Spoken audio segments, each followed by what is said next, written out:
अस्सलाम वालेकुम दोस्तों, हक़ मौजूद कहिड़ा हाल आहिनि? ठीकु आहे, चाक चङा भला।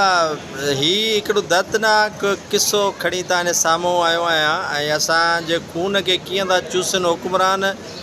IMF वटि वञनि था, पिननि था, किस्ता खणी सॼो मुल्क गिरवी रखियो अथऊं।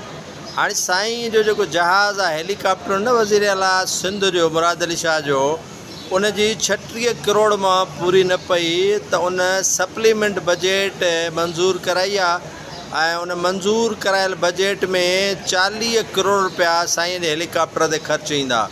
उहो पीपल्स पार्टी जी क़यादत जे लाइ बि इस्तेमालु थींदो आहे, प्रोटोकॉल लाइ जहाज़ हेलीकॉप्टर। ऐं 40 करोड़ रुपया ख़र्च किथे थींदा? पहिरियां उन जा 36 करोड़ रुपया उन मां पूरी न थी। साईं दाऊं कयूं अथव मुंहिंजे हेलीकॉप्टर जे लाइ टिकी टेबलेट या उन जे लाइ जेको आहे सो थेलियूं चढ़ंदियूं आहिनि उन ते, हेलीकॉप्टर ते। वॾो बीमार आहे हेलीकॉप्टर, उन जे इलाज जे लाइ मूंखे अञा वधाए पैसा ॾियो।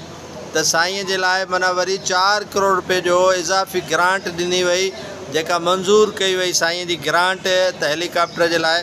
ऐं उन जे लाइ 36 करोड़ पूरा न थिया। 3 करोड़ 84 लख रुपयो जेको आहे इज़ाफ़ी उनखे ॾिनी वई आहे। सप्लीमेंट्री बजट पास कराई वई आहे। हेलीकॉप्टर लाइ 25 ऑफिसर जेको आहे सो आहिनि ऐं 41 ॼणा भर्ती थियल आहिनि। पघारूं खणंदड़ आहिनि जिन मथां 40 करोड़ रुपया सालानो ख़र्च थियनि था। हेलीकॉप्टर लाइ हिकु चीफ पायलट आहे ऐं 8 पायलट भर्ती थियल आहिनि, जेके वक़्तनि ब वक़्तनि हेलीकॉप्टर खे हकलींदा ऐं सिंध जे बहितरीनु मफ़ाद लाइ कमु कनि था पिया। 25 ऑफिसरनि खां सवाइ 16 ॼणनि ते ॿधल हिकिड़ो अमलो बि आहे।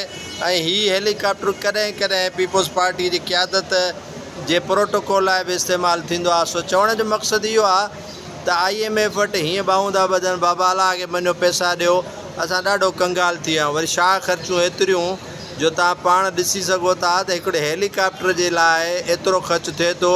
हेलीकॉप्टर जे लाइ एतिरो ख़र्च कनि था जेतिरो कंहिं माण्हूअ जे बीमारी ते ख़र्च नथो थिए, कंहिं माण्हूअ जे इलाज ते ख़र्च नथो थिए, कंहिं स्कूल जी बिल्डिंग ते ख़र्च नथो थिए, कंहिं पाणीअ जे फिल्टर प्लांट ते ख़र्च नथो थिए, पर हेलीकॉप्टर लाइ ज़रूरु